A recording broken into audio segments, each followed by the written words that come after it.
You may remember this video. It's a boat crash that happened on the Columbia River in Astoria almost 2 years ago. Frightening situation. Investigators say 75-year-old Marlon Larson was behind the wheel of that large boat when it crashed into the smaller fishing boat, forcing 3 people to jump into the water. And we can tell you the 3 people on that fishing boat survived, and today one of them was here in Portland to help spread the word about boating safety. Fox 12's NORA HART joins us with what he had to say.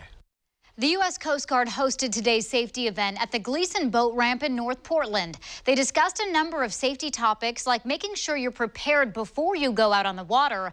And a survivor of that Astoria boat crash was there too to emphasize the importance of wearing a life jacket. Hey! Hey! Hey! That's me. I'm the guy in the back of the boat yelling.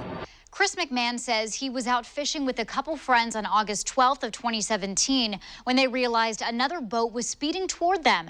He says at first he thought the driver of the other boat would see them and turn around, but he quickly realized that wasn't going to happen. So he and his friends jumped into the water and none of them had life jackets on.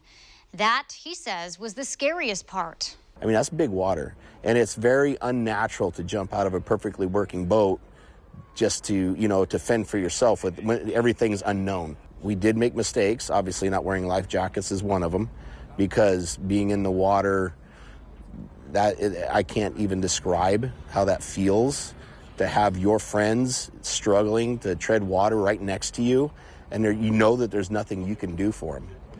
Despite that ordeal, McMahon is still an avid fisherman, but ever since then, he says he always wears a life jacket on his boat, and he makes sure that everyone else on board is wearing one too. As for the 75-year-old driver of the boat that hit them, well, he was arrested and charged with assault and reckless endangering, but he died a few months later, and the case was dismissed.